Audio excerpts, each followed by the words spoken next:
Hey everybody, welcome into the back room. I'm Andy Ostroy. We have writer and author James Kirchick in the back room today. We will get to Jamie in a second, but first, thank you for tuning in. We appreciate you listening, and we'd love to hear your comments. So email us at backroomandy@gmail.com and or post on our social media, and we'll read some feedback next time. And if you like the podcast, please follow or subscribe and rate and review, and you'll be notified every time we post a new episode. All right, let's get to our two big things. The first being the coordinated strikes by the United States, the Brits, Australia, Netherlands, Canada, and Bahrain against Iranian-backed Houthi militia, Houthis operating out of Yemen. What happened is that the Brits had intercepted some missiles and drones headed for commercial ships. This occurred after 24 drone and missile attacks on ships in the Red Sea since November. And since November, more than 2,000 ships have been forced to divert thousands of miles. Instead of going through the Red Sea, they've had to go through around the southern tip of Africa.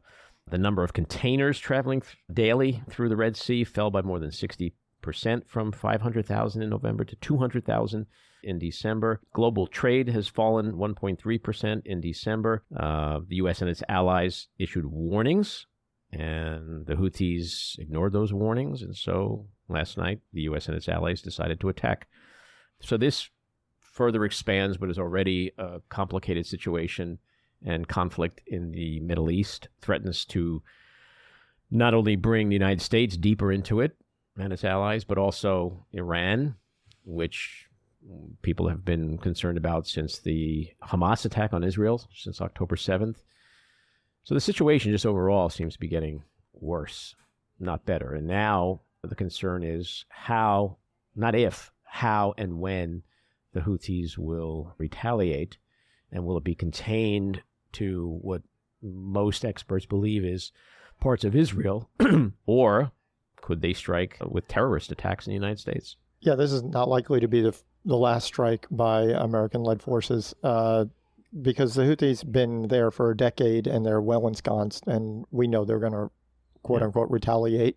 And this is going to be a tit for tat, and see if it spins out of control, which, of course, is the big fear. So, very complicated situation. Let's move on to number 2, Donald Trump. Authorize the prosecution of a president for his official acts would open a Pandora's box from which this nation may never recover. I understand your position to be that a president is immune from criminal prosecution for any official act that he takes as president, even if that action is taken for an unlawful or unconstitutional purpose. If a president has to look over his shoulder or her shoulder every time he or she has to make a controversial decision and worry, after I leave office, am I going to jail for this? When my political opponents take power, that inevitably dampens the ability of the president. I think it's paradoxical to say that his constitutional duty to take care that the laws be faithfully executed allows him to violate criminal laws. I mean, come on. Can a president assassinate his opponents without being dragged into court or being arrested? Well, I mean, it depends, I guess, on how many senators the president has in his party. I thought you were going to say it depends on who the opponents are. Oh, well. I mean, this here, I don't know if you guys listened to this hearing this week, but it was absolutely cray-cray.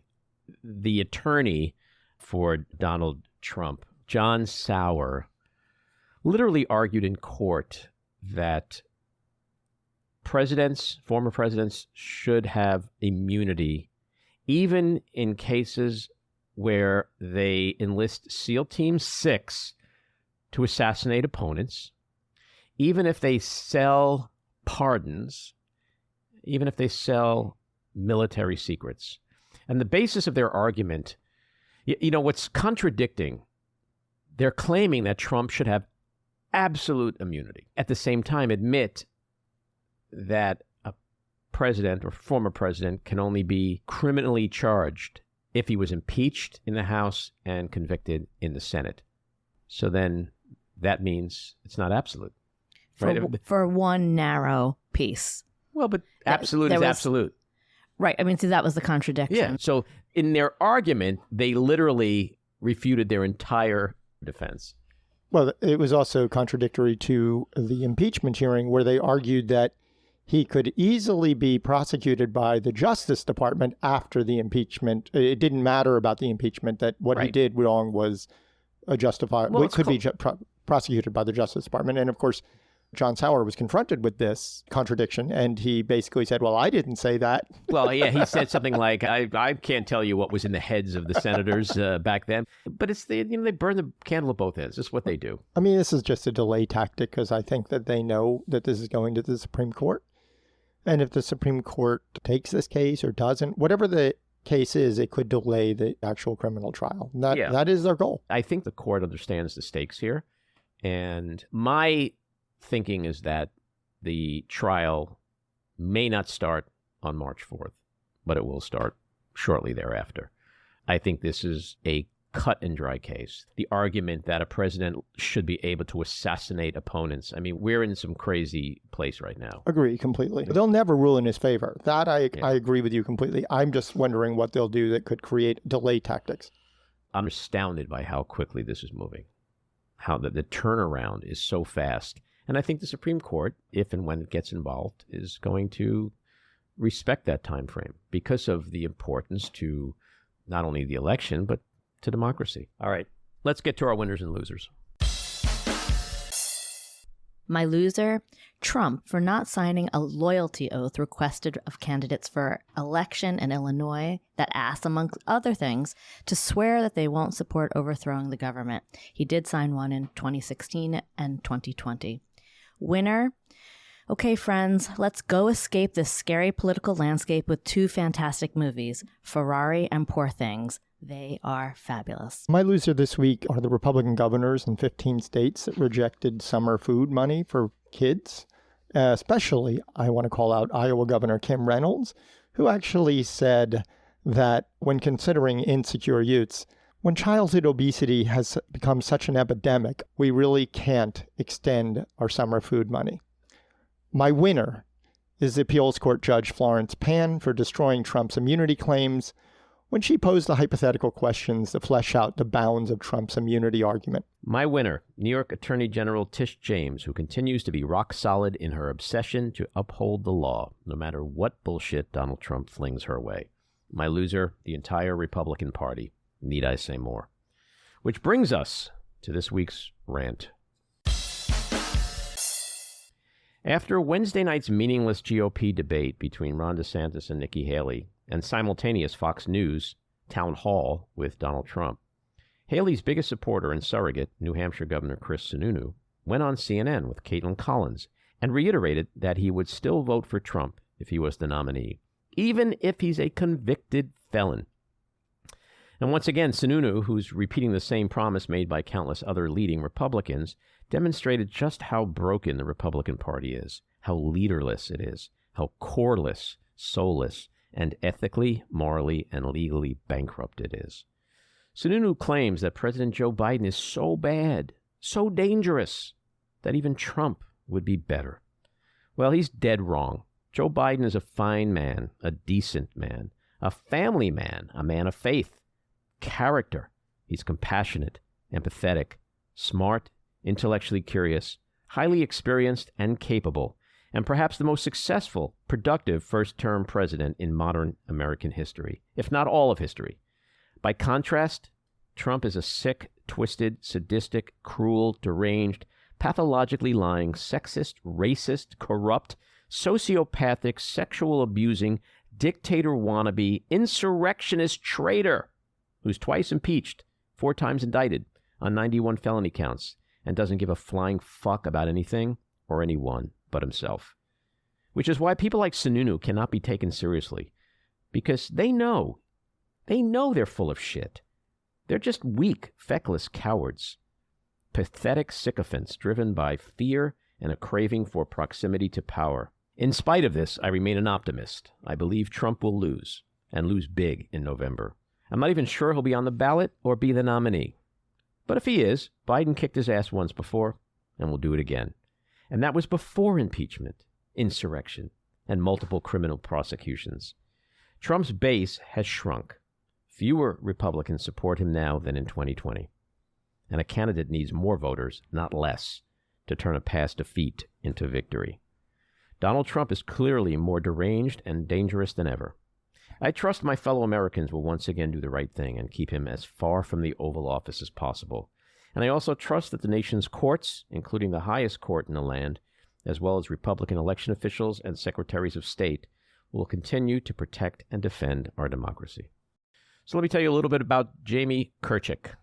He's a journalist, historian, columnist for Tablet Magazine, writer at large for Airmail, and the author of the New York Times bestseller, Secret City, The Hidden History of Gay Washington. His writing has appeared in the New York Times, the Washington Post, the Wall Street Journal, the Los Angeles Times, the Atlantic, the New York Review of Books, New York Magazine, and Rolling Stone, among others. He's a frequent speaker at colleges and universities across America and at venues including the National Security Agency, the U.S. Department of State, the Oslo Freedom Forum, and the Geneva Summit for Human Rights and Democracy. He's also appeared on Good Morning America, Real Time with Bill Maher, CNN, MSNBC, Fox News, the BBC, and NPR. Jamie, welcome into the back room. Thank you for having me, Andy. So before we get into more meaty stuff, I want to just peel the onion back a little bit, go back in time, talk about your background, your childhood, how you grew up. You're a masshole? I'm a masshole, yes. Are you? No, but my daughter is a masshole. Oh. She lives there now. My daughter went to UMass Amherst and met her husband there, and now she's raising my 3 grandchildren there. So she's been in Massachusetts. Fortunately, I avoided obtaining a really thick Boston accent. Maybe to your listeners, they'll be able to detect a faint whisper of it, but I think I've largely avoided that, thankfully. Do you ever let loose with words like wicked? Is that part of your vernacular? That sometimes comes out. That is part of my vernacular, a little bit. I mean, growing up, certainly, but not so much anymore. My grandkids have a little bit of an accent. They'll be like, they say not. That's not fair. It's not. I'm like, well, what is not? Like, right. Your mother's a New Yorker. Enough with that nonsense. Yeah. So you grew up in Boston. What was your childhood like? Were you always into the stuff you do now for a living? Was that part of who you were as a kid? Or did that come later on in life? Politics, history? Well, I just celebrated my 40th birthday, and my mother brought down, we celebrated it at a restaurant here in Washington, and my mom brought down some photographs of me. I must have been in 4th grade, 5th grade, and I was already working at the local cable station in my very small town outside of Boston. I was doing sort of newscasts on the local public access cable channel. I didn't go into television news, thankfully, but I think I wanted to be a journalist or a writer of some sort, definitely from middle school. I started a newspaper in my middle school, which was really just a vehicle for me to publish my film criticism. I think I went through many different phases where I wanted to be a film critic at one point. I wanted to be a war photographer, a conflict photographer at another point. And I've actually gone on and done some of that stuff. Mm-hmm. I'm a bit of a dilettante. I'm not a film critic by any means, although I've written some film criticism, and I've worked overseas as a foreign correspondent, and took some photographs in some pretty hairy situations, but by no means will I, call myself a conflict photographer. That's a real calling. And then definitely in high school, I was writing a lot for the school newspaper, and into college, that was probably my main, or one of my extracurricular activities. From an early age, it was I definitely wanted to do something in media. In journalism. Mm-hmm. It's interesting. I asked this question a lot of people, and what ends up being fascinating is that most people in single-digit ages often have done stuff that directly relates to what they do today. And so I think those seeds are planted at a very early age. And when did you come out? I came out to some high school friends very late in my senior year of high school. I didn't come out to my parents or really to the world at large until, just a few months later, actually, freshman year college when I was at Yale. What kind of experience was that I mean, for you? that sounds old today because the kids are coming out so much younger. What was the experience for me? So I went to an all-boys high school, which was, as you can imagine, not the most conducive environment for being openly gay, at least when I was there. All male environments tend not to be. It was great. I mean, in retrospect, I had a very accepting family. I grew up in a pretty liberal Jewish household in the Northeast, which is not to say that there aren't liberal Jewish households in the Northeast where the parents are not homophobic. That certainly happens. Sure. But I had it relatively easy. Just when I compare my story to other people that I know who had much more difficult situations, whose parents were not accepting, who maybe they went to a religious college or school, right, and got expelled. That's certainly happened to people that I know. But look, it was difficult in the sense that, when you're in the closet, you miss out on a lot of the experiences that your peers are having in terms of having genuine romantic relationships with other people. I was not having those. I didn't inflict any young women in terms of like pretending to be a boyfriend, right? I never had a girlfriend in high school or ever. So I avoided that trap that a lot of gay men fall into. But yeah, I mean, I had to kind of catch up, like my first relationships were not until college, whereas most people, they have them in, maybe middle school. They had their first boyfriend or girlfriend, right? Like I didn't really do that until later. And that's definitely true of gay men of my generation and certainly older. I can't really speak to what the experience is now because, again, like I said, it's been such a dramatic change for the better, I think, in terms of the acceptance of LGBT people in this country, that you see younger people coming out at much, much earlier ages. And you also see the figures that they're reporting, like the percentage of Gen Z who identifies as LGBT is something like 50%. I don't believe that for a second, by the way. But hey, you know what? If they want to say it, it's at least it's not considered the stigma that it was when I was growing up, right? Where you didn't want to be gay. I mean, it was considered something bad, and we couldn't get married, and that didn't even seem like a possibility when I was growing up. Today, there's such a dichotomy between, like, on the one hand, progress has been so amazing where young people do feel comfortable being able to come out at an early age and express who they are and just embracing who they want to be. But at the same time, we're living in incredibly homophobic, transphobic times. Well, you say those two things, you say those two words, and they're both different. There's homophobia and there's transphobia, right. And they're different concepts. So I actually don't think we're really living through a homophobic time anymore. I think are there homophobic people? Absolutely. But most of the kind of backlash that you see, or most of the controversies that are generated today, if you look at all these state laws that people talk about, it's almost entirely to do with the transgender issue, which is a separate issue. I'm not saying it's not valid and worthy. It's just a separate issue. And it's, the trans issue is bearing the brunt of this right now. And it's just a different debate. I mean, but let me ask you this, and I'm going to push back just a little bit. And I'm not gay, so I obviously I'm going to defer to you in terms of what you think are the defaults that exist today. But I am Jewish, by the way. I'm going to throw that out there. And so when you think about LGBTQ, the T is part of LGBTQ. Similarly, there may not be the same type of anti-Semitism today that existed years ago, though one can certainly argue that it's fucking out of control these days. But it's a different. It's like gay trans is like Jew Zionist. The way I look at it. I don't know. I mean, I look. Bigotry is bad against anybody. It's bad, right? But it depends on what we're defining as bigotry. Is it bigoted to oppose the provision of puberty blockers to 10 and 11-year-olds? I don't think that's a bigoted position. I think that's something that people of goodwill should be able to disagree on.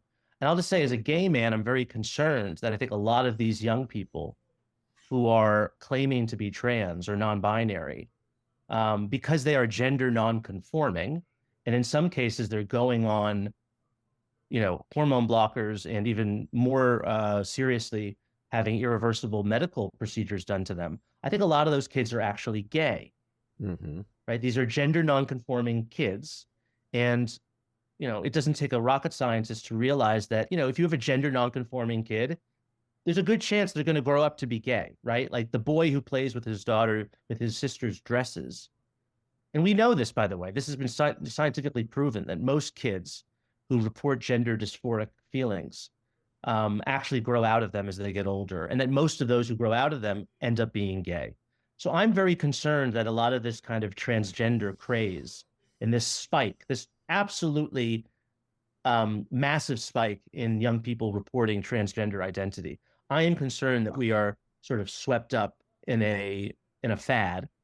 But unlike other fads, like say over certain types of music or TikTok or whatever, this is the fad that actually is going to have consequences, in some cases irreversible ones, and I think disproportionately for young gay people they're getting a very confusing message, because it used to be that, where we should be as a society is that it doesn't matter how you express yourself, and it doesn't matter how you express your gender. If you're a man who wants to wear, feminine clothing, whatever that means, fine, go ahead, knock yourself out. Same for, a butch lesbian who likes to wear combat boots and overalls, right? That's fine. That's what we should be accepting of. A lot of this transgender ideology is positing that gender variance is actually a sign of people being the opposite sex, right? So these are two separate categories. You cannot change your sex. There are two sexes. That might be considered a form of hate speech in many university campuses, but it's scientifically true. There are two sexes. There are many different types of gender. You can claim whatever gender you want for yourself, right? But sex is a scientific category, and it has to be understood that way. And we have to understand that there are two sexes, because that's how gay people define themselves. I define myself as someone who's attracted to people of the same sex, not the same gender, right? So and you see now there are lots of trans activists or some trans people who are claiming that, gay people who refuse to date trans people are transphobic, right? Because I refuse to date, I'm married, so I'm not dating anyone, but, a gay man or a gay woman who expresses that they're not interested in dating someone of the opposite sex, that used to be understood as homophobia, right? Like telling a lesbian, oh, you just didn't find the right guy.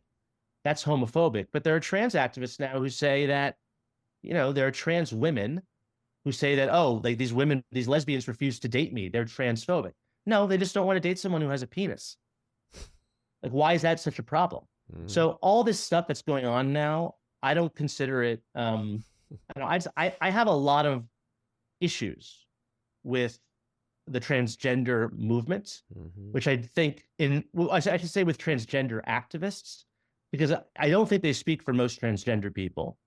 The transgender people whom I know want nothing more than equal rights. They want to be, equal employment rights. They don't want to be discriminated against. This stuff about sports, like Leah Thomas, like if I oppose that, am I transphobic? Because I don't think that someone who's a biological male should be competing against biological women, because biological men have clear physical advantages. This just seems so simple to me, and it has nothing to do with gay rights. Well, there's the issue that you're raising, and then there's also the statistical facts of like the whole nation is up in arms over, what is it, like over 100 cases in the country of that, of it's absurd. Look, but I fault both sides for this, right? I think progressives, once gay marriage was achieved and gays in the military, and basically once gay rights were won, progressives needed a new cause, a new civil rights cause, and so they seized upon this trans issue. And it's like every day, you open up the newspaper, you'd think that there are, tens of millions of trans people in this country, because progressives have really embraced it, and not just embraced it, they've promoted it beyond all representation of the actual population, right? There's just they've made a big issue out of it. And what do you expect is going to happen? Of course, there's going to be a response on the right. And again, because the gay issue a very triggering response, by the way. Yeah. But because the gay issue has been settled, right? The conservative movement also needs a social wedge issue. Okay. And they've embraced the kind of anti-trans cause. So it's basically two extremes fighting over an issue that really does not affect many people in this country. But it seems like we're talking about it now, right? I mean, it seems that we talk about this issue out of all proportion to the number of people whom it actually impacts. I'm a live and let live kind of person, but I understand the arguments you're making, and I do understand the realities of certain things. As long as it's not impacting other people, right? And that's why the sports issue, right, is something worth debating, because that's impacting the young women who have to compete against biological males, which is not fair. Yeah. It's also extremely, speaking as a guy here, we can talk as men, it's also extremely like ungallant behavior. Like, what kind of man behaves that way? Like, I'm going to come in here and dominate this activity where I have a clear physical advantage over all of you. It's just like really crappy, ungallant behavior. It's a place where we're at in 2024 that may or may not make sense to a lot of people. Look, Martina Navratilova, one of the greatest tennis players ever. Who's a great lesbian hero. Yes. And by the way, she's been vilified. Yes. Okay, as a transphobe by these young Gen Z know-nothings, okay, who know nothing about what she did and what she accomplished and the barriers that she broke through, lecturing her on what it means to be, a human rights activist. It's absurd. Well, sorry. My rant. No, rant. We're all about the ranting here. In a little while, I want to talk to you about Israel and anti-Semitism, and I read something where you're talking about how Gen Zs on the streets today, they don't even understand what the hell they're saying when they say from the river to the sea, that kind of thing. So I totally agree with you. I want to ask you, growing up in a Jewish liberal Massachusetts house, how did you start exploring conservatism and becoming a neocon, as a lot of people? Well, I don't even know what that word. I don't even know what the word neocon means anymore. Well, Liz Cheney's a neocon, but she's also a rhino, right? So I think that's maybe the point you're making. But there are other neocons who don't like Liz Cheney, what she's doing. I've always found the kind of focus on neocons is sort of this strange, like, there aren't many people who identify as neocons. I went through a neoconservative phase, but I only say I don't think it means much anymore, is because if you look at the main neoconservative magazine was the Weekly Standard. It shut down a couple years ago. There's Commentary magazine, which I occasionally write for, but the Commentary magazine crowd is very different from the Bulwark, and people call the Bulwark neocon, right? And like, they're very different. So I don't know. If you listen to Tim Miller and Charlie Sykes and those guys, like, do they identify? They sound as like neocons? Liberals. They sound like liberals now, right? Exactly. So these terms, and I think that applies to a lot of labels, by the way. I don't know if I don't think conservative means what it used to mean. The word progressive has maintained its consistency. I think we can get into that. In terms of my own political evolution, I was definitely a neocon in the original sense of the word, in that I was a liberal mugged by reality. When I was growing up, I mean, my first political involvement was I supported Bill Bradley for president when he was running in 2000 against Al Gore. He was the more liberal challenger to Al Gore. And when he lost, I became a devoted supporter of Ralph Nader, who ran on the Green Party ticket. So I was a very left-wing. I wouldn't say I was communist or anything like that, but I was definitely very left-wing in high school. I would say I began to shift more to the center and the center right on 9/11, which happened my senior year of high school. It actually began a little bit earlier. It began with the Second Intifada, which was which started in 2000. So I was definitely, pro-Israel or whatever that means. I was definitely supportive of the state of Israel, sympathetic to Israel. And when the Second Intifada began, that's what really got me interested in the Middle East, in the history of that region. So I was already beginning to see, a lot of my friends here in the Ralph Nader campaign and the Green Party, they're really, really hostile to Israel. I don't seem to agree with them on this. I agree with them on most other things, but not this one issue. And then 9/11 happened. And that definitely, like a lot of Americans, by the way, I definitely shifted, at least on foreign policy issues, I definitely shifted to the right. The following year, I started freshman year at Yale University, and I found sort of the climate there. It was not nearly as bad as what you read about now on college campuses, but it was. I could sort of see the beginnings of that, right? The sort of just in general, the kind of left-wing intolerance for alternative opinions, for debate, the shutting down of contrary views, the shouting down of speakers, all these things that you read about now is happening on a frequent basis. I started to get inklings of that, and I just found in general that the conservative students on campus seemed more open-minded in terms of debate and sort of philosophically open-minded to hearing other points of view. So that's kind of that was sort of my early political awakenings, I guess you could say. I want to ask you about a few things from your past, which I find really interesting in terms of you and your character. The first is Jew in a Box. I love Jew in a Box. Not to be confused with Dick in a Box, which in this case would be circumcised Dick in a Box. But yes. Jew in a Box in Germany, 2013 at the Jewish Museum in Berlin. You participated in an exhibit that did what? There was an art exhibit on contemporary Jewish life in Germany. I was living in Berlin at the time, and there was one part of the exhibit. It was just a box, like a glass. There were glass walls on three sides, and for 2 hours every day, a real live Jew would sit in the box, and people visiting this exhibit could just come up and talk to you and ask you questions. And it was intended as sort of a meta commentary on what it feels like to be a Jew in contemporary Germany, where there are not many Jews. There's something like 125,000. Gee, I wonder Jews. why. Yeah, right. And this was a very controversial exhibit. I think the leader of the Jewish community in Germany criticized it and said it was like, it was like an animal exhibition at the zoo, where I didn't agree with that at all. I thought it was actually a very clever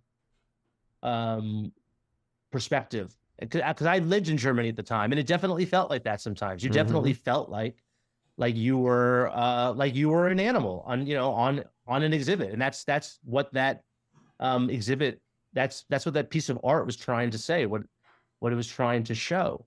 So I did that for an afternoon, and these Germans came up to me and asked me all sorts of questions. And one of them asked me about circumcision, about why Jews circumcise their children. In fact, that was actually a big debate at the time in Germany. There was an attempt to ban circumcision, which would have impacted not only Jews but Muslims as well. And fortunately, the German Bundestag voted that down. But it was a real live debate. And I remember being on the subway, and there were ads on the subway for the campaign to ban circumcision, and it showed basically like the torso of a boy. He was wearing clothes, but he was covering his genitalia, and it said in big capital letters, like, "Don't touch me" or something. So it was a very eerie. It was basically sort of likening circumcision to maybe pedophilia. So it was a very strange experience to have that sort of thing a major subject of public debate. But yeah, I participated, and I thought it was fascinating. And actually, a couple of weeks later, I met with a Holocaust survivor, a German Jewish Holocaust survivor who was visiting, and I brought her exhibit and watch, and it was very moving to see people converse with her. Mm. Do you remember, like, aside from the circumcision question, was there a question that was just fucking cray that somebody asked you? I don't think, no. People were very serious. They were very I mean, even a serious question, but was just like, whoa, this person is. I mean, I think the most moving thing, there was a woman who came up to me. She was probably in her 50s or 60s, and she just had it was a very emotionally fraught moment for her. I don't know if she had ever met a Jew before, which, by the way, is not uncommon. I mean, look, if you live in Berlin, that first one is in a box. Yeah, I think it was just very, this was clearly a woman who was open-minded, who was progressive. Right. She was visiting the Jewish Museum in Berlin. She had, grown up. The Germans do quite a good job of Holocaust memorial and education. So she had probably grown up with, guilt, like a lot of Germans of her generation. Not her fault. She didn't participate in the Holocaust, right? But still, a lot of Germans are very conscientious about that subject in a way that I find actually extremely admirable.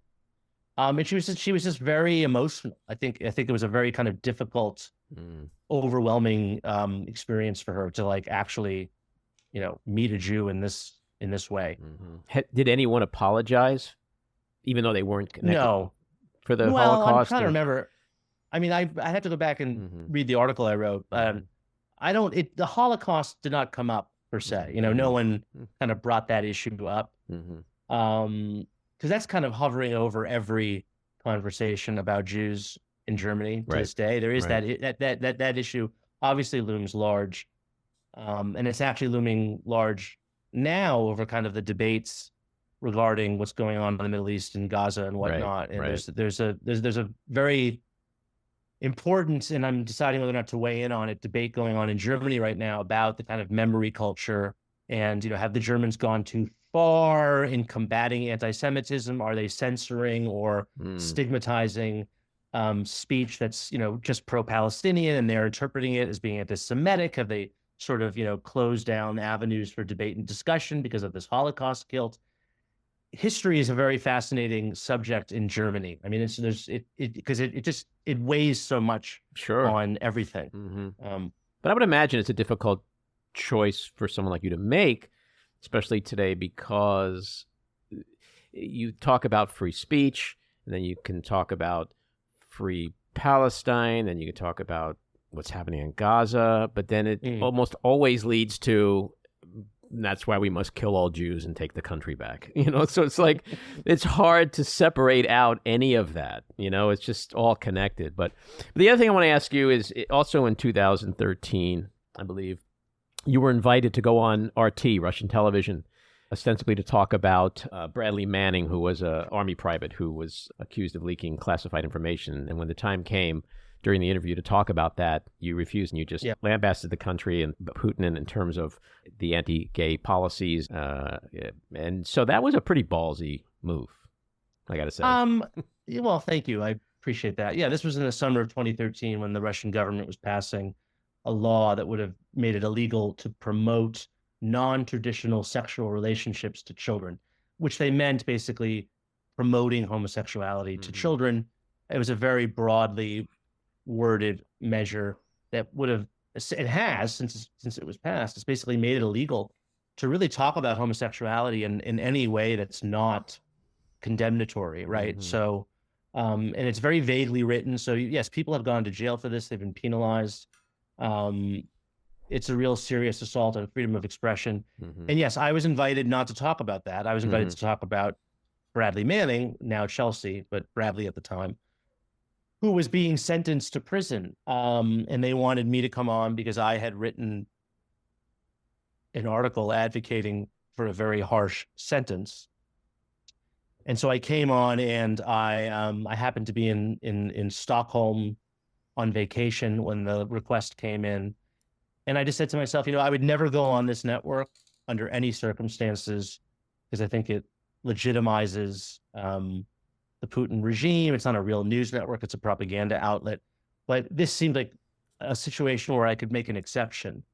where if I hijacked the broadcast and sort of used it to humiliate and embarrass my hosts, then it would be worth it. And so I spent the entire day trying to find some sort of rainbow paraphernalia, and all I could find were a pair of rainbow suspenders at a vintage clothing store.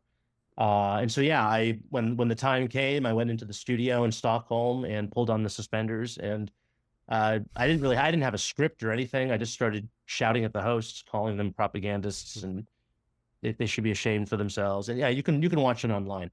They ended up canceling my taxi on the way to the airport. I had to catch a flight to Estonia immediately afterwards. And I got in the car and we sped off. And then the driver literally got a phone call from his dispatcher about halfway to the airport on the highway, which was RT had canceled my car. They had canceled my car to the airport. Fortunately, the Swedish taxi company was very generous and they continued the ride for free. But that was the kind of last sort of spiteful. I mean, I can't blame them. I did, cause an international embarrassment for RT. So I could understand that they were a little bitter and wanted to cancel my taxi ride. Definitely, ballsy move for sure. You mentioned before the Ron Paul newsletters. Was that something that kind of launched you career-wise? That was probably my first big real story. Yeah, I was at the New Republic magazine. It was the 2008 presidential campaign when he was running for president in the Republican primary. He was getting a lot of traction. He was anti-war, so he was very much opposed to the Bush administration's foreign policy. And he was getting the attention of not just kind of, dissident Republicans and libertarians, but even some liberals were expressing interest in him because, he was attacking the Bush administration and its foreign policy. I always thought that there was something fishy about him. And I looked into it and I discovered that he had published these newsletters for a long time, both in and out of Congress. He had done them starting in the late 1970s when he was first elected to Congress, and then there was a period when he was out of Congress, and he also published them, and he published these newsletters well into the 1990s. And this was an era before the internet, before blogs, and there was this whole constellation of newsletter publishers. You could get a newsletter on anything: financial newsletters, baseball newsletters, but there were all lots of political newsletters, and some of them were just very similar to what you might read now. Like a daily email newsletter, right? Like we've kind of returned to the newsletter era in digital form, and they're daily, sometimes multiple times a day. These were usually once a week or monthly, and Ron Paul published these monthly newsletters. And only one of them had ever been written about before. I think he was running for Congress in 1996, and there was one issue of this newsletter that came up because he had used some very inflammatory language about Black people. And so I figured, look, like if this isn't something you just do once, if you're publishing a newsletter for decades and there's one issue that has some racially inflammatory language, there's probably a lot of other stuff too. So I set about trying to find them. And it actually wasn't that difficult. There's this great resource called WorldCat, which is, it's basically like Google for libraries. Including university libraries, right? So they and archives and research archives. And I just typed in the names of the newsletters, and there were two archives that had them. One was there's a special collection at the University of Kansas. It's the world's largest the country's largest collection of American extremist political literature. So from like the Communist Party to the Nazi Party, and everything in between. They had a run of issues. And then there was another library, the Wisconsin Historical Society, which for whatever reason also archived these newsletters. And yeah, they were full of not just, racist stuff, anti-Semitic material. There was an implication that the Israelis were behind. The Mossad was responsible for the first World Trade Center bombing, to give you one example. Lots of homophobic crap, particularly about AIDS, and then just I think the most, like the largest bulk of the craziness was just like conspiracy theories. I mean, every kind of right-wing conspiracy theory in the book. Also support for militias in the early 90s. Remember when that was a thing?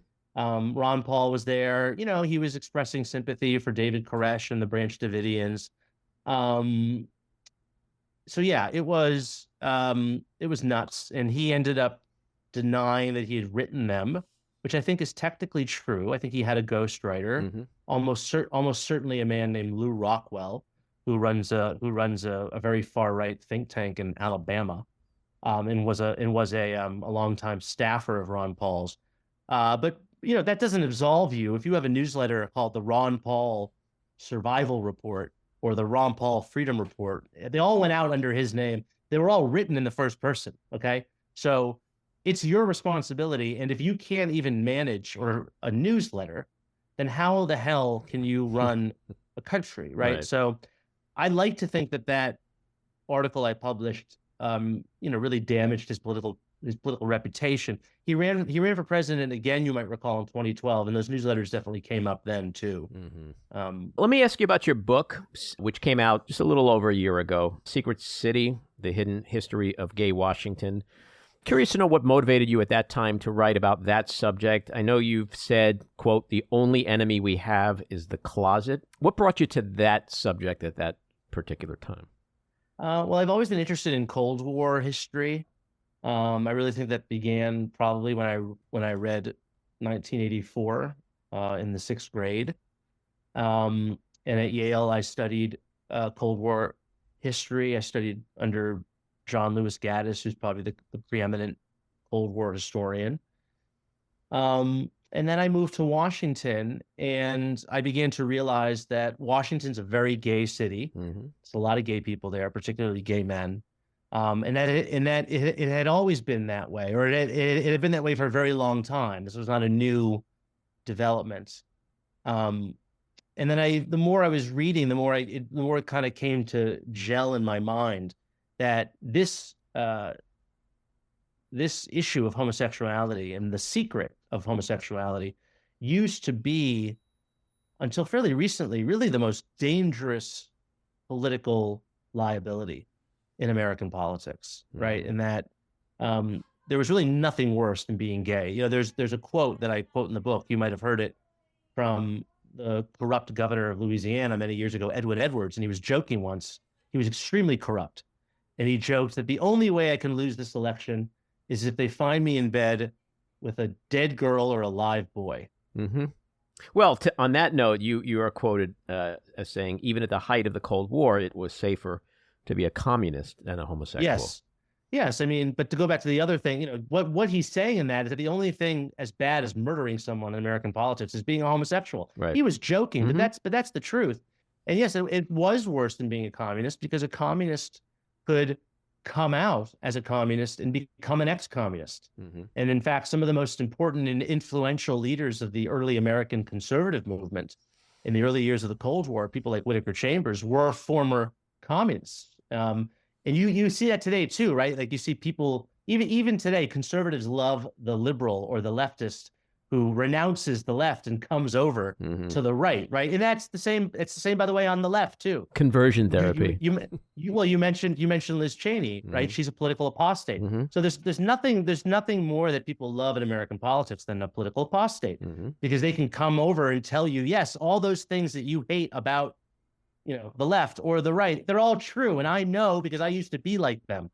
So that existed with communists, right? So if you wanted to, as a communist, or even if you didn't want to, you could denounce communism and you could maintain your political future. You could not do that if you were gay. Once you were denounced as a homosexual or exposed as a homosexual, it was the end of your career. And so that just seemed to me like a fascinating, the fact that this was such a powerful secret that drove people to such extremes, that seemed like a fascinating way or prism through which to investigate all of American political history from World War II really until the end of the Cold War, because it's really that era when secrecy was extremely important, right? The rise of the national security state, the CIA, the U.S. government went overnight with World War II. It went from being just a normal country to now it had to become a superpower overnight. It had to start collecting secrets, and there's no more dangerous, consequential secret than this secret of being gay, because gay people, it was feared that they could be blackmailed, that they could become national security threats, that they were traitors. And so it hovers over so much of American history and American politics in the second half of the 20th century. And the more research I did, the more I found, wow, there's this amazing, story about how the U.S. government thought the Nazis were gay. They thought that the Nazis were a kind of gay cabal, or the Whittaker Chambers Alger Hiss case, the first big spy drama of the American Cold War. It had this real homoerotic undertone. People were whispering that the two men had been lovers, right? Then you have McCarthyism, and there's the Red Scare that we all know about, but there was this other scare called the Lavender Scare, where gay men and women were purged from the federal government. And there were, who was working for Joe McCarthy? Roy Cohn. Well, you talk about that in the book. You clearly want to expose the hypocrisy and the contradiction of several presidents in modern history who had not only close aides, but even close friends who were gay, but were part of the movement to use their power to persecute and discriminate against gays. Yeah, most of the presidents, beginning with FDR all the way through Clinton, they all had people close to them who were gay. Some were much more well-known than others. And pretty much in nearly all cases, they ended up behaving poorly. You had these gay people who were gay men, usually, right? When there were very few women in positions of influence or power in Washington in this period of time. But they were expendable, right? They may have been very useful, very helpful. In fact, the first story that opens the book is about a man named Sumner Welles, who was FDR's top diplomat, basically performed the functions of Secretary of State. But FDR had to let him go when it came out that he was involved in a gay scandal. Likewise, Dwight Eisenhower, the man who basically helped him get elected, the man who ran his campaign, the Citizens for Eisenhower Committee, was Arthur Vandenberg Jr., the son of the great Republican internationalist senator. And J. Edgar Hoover, who's a big character in the book, as you can imagine, when J. Edgar Hoover came to Ike with evidence indicating that Art Jr. was a homosexual, was a sexual deviant, Eisenhower got rid of him immediately. And it was Eisenhower who went on to sign an executive order that prohibited gay people from working anywhere in the federal government. So it was a very, unfortunate pattern that we saw in presidential administrations, that when push came to shove, these gay people, once they were exposed, were expendable. If they could keep it a secret, and there are a number of men I write about in the book who were able to keep this a secret, they could get by. But the minute it became a political liability, they were essentially dropped. And even to a lesser degree, you talk about like Jackie O and Nancy Reagan, first wives, who they themselves had close relationships, but kept a sort of safe distance. Yeah, Jackie, she was definitely had a number of friends. Truman Capote, a guy named Bill Walton, who was the arts advisor. Gore Vidal, whom she was related to by, I think he was a stepbrother. Nancy, the story I think is more disappointing, because you can look at, because that's when AIDS hit, right? When the Reagans were in office, and I mean, there's an entire page of photographs in the photo insert in my book. It's just Nancy with all of her gay male friends, her hairdresser, her astrologer, her designer, Jimmy Galanos, her interior decorator. It's entitled "All the First Lady's Men." But when push came to shove, where were the Reagans when AIDS struck? They were unfortunately AWOL. Well, it took a while for President Reagan to get on board. So let's switch and talk about the situation with anti-Semitism and Israel and the war, and your recent op-ed in the New York Times titled "Campus Speech Codes Should Be Abolished." This is such a topical subject because of what we saw last month with MIT, Harvard, and University of Pennsylvania presidents who went before Congress for a hearing and imploded. Two of whom have already had to resign, although one was involved with plagiarism recently. But Explain why you feel that the rhetoric on campus is not something that should be looked at as a violation of the university's code of conduct. Well, look, state universities have to uphold the First Amendment. Mm-hmm. And private universities can do what they want, but most of them, and certainly the elite schools, like to think or proclaim that they are bastions of open debate and free intellectual discourse. Mm-hmm. They essentially claim to uphold First Amendment principles, if not the First Amendment technically itself. They're not legally obligated to. But there's no, you would expect Harvard and Yale and such institutions to be no less havens of open discourse and free expression than a state school, right? So that's what the schools are supposed to do. Where the issue gets tricky is in speech that, when does speech violate the First Amendment? And we have, we know when it does, because there have been multiple Supreme Court cases that have determined when speech is illegal. And it's rare, by the way. You cannot incite, imminent violence. And how that's interpreted, there's case history, right? So when it came to these questions that the university presidents were being asked, are calls for Jewish genocide, do they violate your policies? To be fair to those university presidents, it is context dependent, because if I were just standing on a quad in the middle of the quad with a sign that said "Kill the Jews," Mm-hmm. that would be protected First Amendment speech.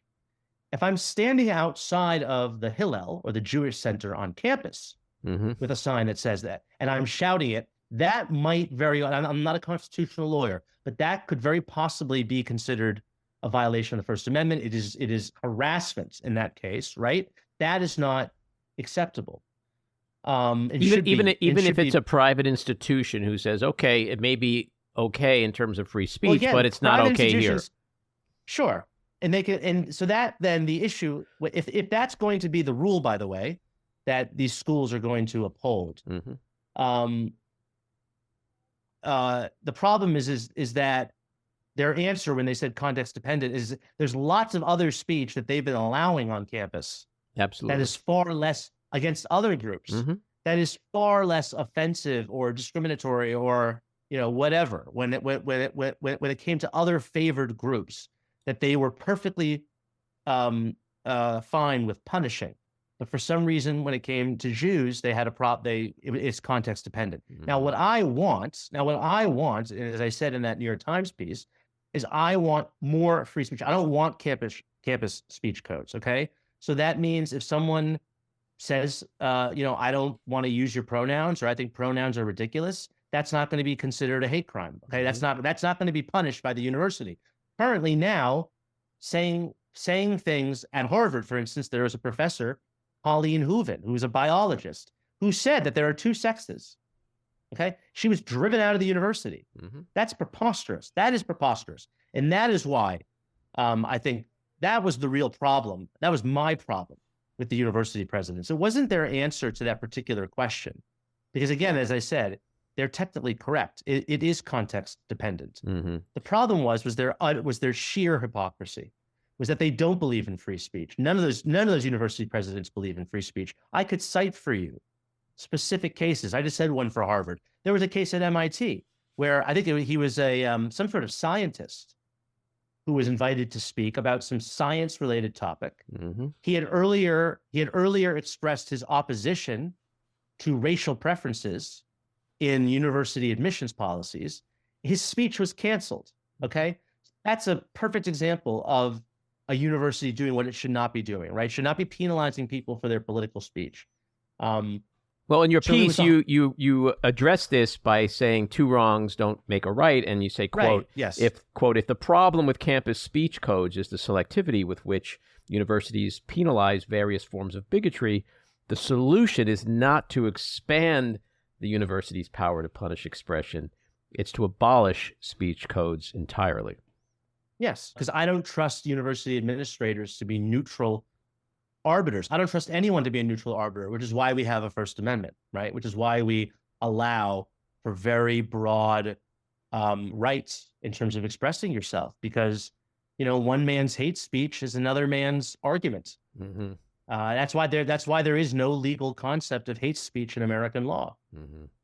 So we're 3 months out from the attack in Israel. You took a pretty hardline stance in terms of pro-Israel and very outspoken. By the way, almost everything you said, I personally agree with. But I'm also curious to know that if anything's transpired in those 3 months that have sort of moved you off of your earlier positions at all. No. I think Israel needs to. I think the goals of the war are just. Hamas needs to be eradicated, which doesn't mean that you're going to kill or arrest every member of Hamas. Mm-hmm. But what needs to be done to Hamas is what was done to the Nazis in World War II, right? So, were there Nazis after World War II in Germany? Absolutely. Many of them individually, okay? But the party was banned. Public expressions of support for Nazism was banned.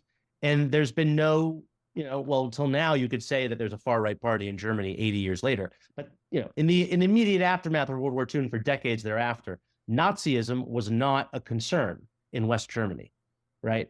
So I think that the same goals, the same objectives apply in this case. I think Hamas is a force that has to be defeated. And look, it's for the Palestinians' own benefit, because there's never going to be a two-state solution as long as Hamas is around. Mm-hmm. The Palestinians will never will never get justice. They'll never get the justice that they deserve as long as they have Hamas ruling over half of their territory. And so what Israel's doing now is liberating Gaza from Hamas, just as the Allies in World War II were liberating Germany from the Nazis. The Palestinians are in the process of being liberated Mm-hmm. from their oppressors. It was much clearer during World War II. Why do you think there isn't that same embrace today of what Israel's doing? To what you're saying, it's not a perfect analogy, obviously. Okay, Mm-hmm. This is a conflict. This is a conflict over territory that goes back 80 years. Mm-hmm. Israel has militarily occupied. It gave up its military occupation of the Gaza Strip in 2005, but it occupied that territory for a long period before. It continues to occupy the West Bank militarily. So the comparison, I'm not drawing an exact analogy between the situation in World War II. But there are similarities, right? So there are important similarities. Why don't people draw this comparison? I think, there's how many Muslims in the world? 2 billion Muslims versus 18 million Jews. So a lot of people are just frankly afraid. They're afraid of siding with the side that, while in this small corner of the world, the Israelis are more powerful than the Palestinians. Mm-hmm. If you widen the aperture, okay, there's a lot more Muslims than there are Jews. And so I think a lot of people just look at that, they look at the numbers, they look at the map, and they want to go with the side that they think is the strong horse. In terms of in the West, and in particularly in America, there's this poisonous woke ideology that many people have been indoctrinated in, this oppressor-oppressed dynamic that divides the world in half, that is frankly anti-white, and that sees Jews as being white and therefore being the bad guys. And it doesn't matter, the fact that, half of Israeli Jews are actually not white by any kind of racial definition. That shouldn't even matter, by the way. Let's say all of Israeli Jews were Ashkenazi. Let's say they're all descended from Europeans. That should have no bearing on which side is just in this conflict. But because we see at least the progressive left tries to frame everything through this racial lens, okay, which that might work in America, okay, because there's a huge racial history in America, dating back hundreds of years due to slavery. Right? That lens does not translate to the Israel. It doesn't translate to almost any other conflict, by the way. Mm-hmm. Okay, the the social cleavage in the United Kingdom is not a racial one. Okay, like black people in the United Kingdom don't have the history that black people in America do. But you still have attempts being made in Britain to kind of frame, there's a BLM movement in Britain, even though there's nothing like the police brutality that there is in the United States. So there's just America's the most, not only are we the most powerful country economically and militarily, we're also the most influential country culturally. Mm-hmm.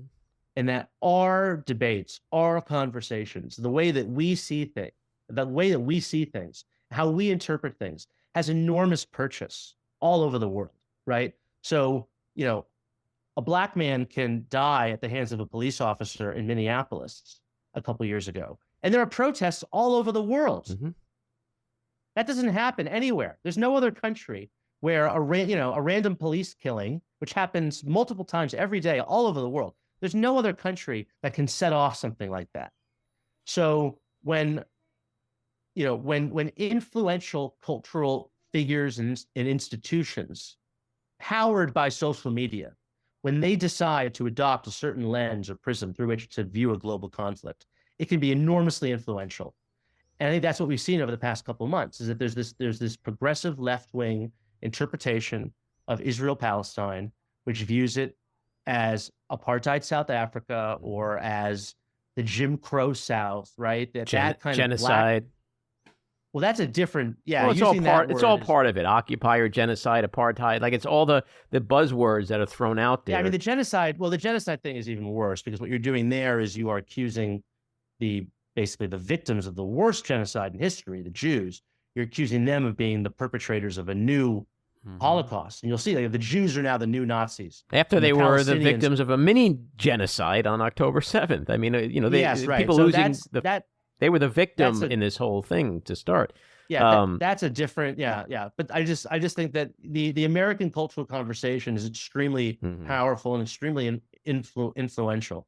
And unfortunately, it's tricked a lot of people into believing some very shallow and stupid things. Yeah, well, I take a very simplistic view of it all. It's like I liken Trumpism to racism. To me, it's just rooted almost entirely in racism. And I think what we're seeing in this country, at least, and certainly throughout the world in the last 3 months, is rooted in what I believe is the simple fact that the world hates Jews. Always has, always will. And what crystallized that moment for me was the ripping down of the hostage posters. Because here you have a group of people who are like, we're so against what's happening in Gaza because these people are innocent. They're not part of the government. They didn't sign up for this shit. Their houses are being destroyed. Their children are dying. All the things that we can all as humans have empathy for and compassion for. But then somehow all of that flew out the fucking window when there are Jews on posters in New York and elsewhere in this country. Because the people on those posters, also innocent, not part of the government, not part of the military, didn't ask for war, just innocent people, but somehow no compassion, no empathy. It's just rip them down, hate them. And it's like, that to me is all this is. It's just, you can call it Zionism, but it's still hate, which ties us back to our earlier conversation about LGBTQ. It's the same hatred. It's just under a different brand, and the brand is Zionism. Yeah, no, it's appalling. I can't say that I was surprised. I was shocked, I think. Shocked, but not surprised. Only because I've been writing about this stuff for so long. I was shocked that people would kind of go out and express their hatred so publicly. And yes, the tearing down of the posters has been, I think, the most repulsive aspect of it, because it shows that there are people for whom Jews can't even be victims. Right. We know that Jews can be perpetrators. They can't even be victims, right? Even an infant, okay? Totally blameless, okay?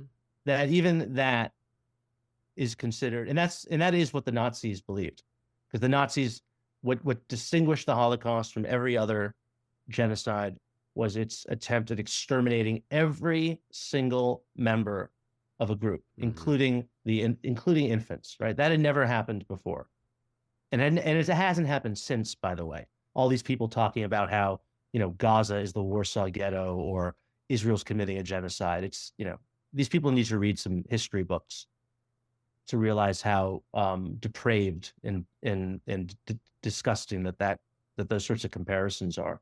Mm-hmm. Jamie, this was great. A really fascinating conversation on many levels. Appreciate you coming on and hope you'll come back. Thanks for having me, Andy. Alrighty, take care. This episode of The Back Room was edited and produced by me, Andy Ostroy. It was co-edited and co-produced by Maddie Rosenberg and co-produced by Jen Hammoud. Our theme song was composed by Andrew Hollander, and our logo was designed by Cricket Langell. And special thanks to Patricia Wind. Please take a moment to rate and review the podcast, and also follow or subscribe. Until next time, keep your eyes on Washington, Hollywood, and your own backyards, and have a great week.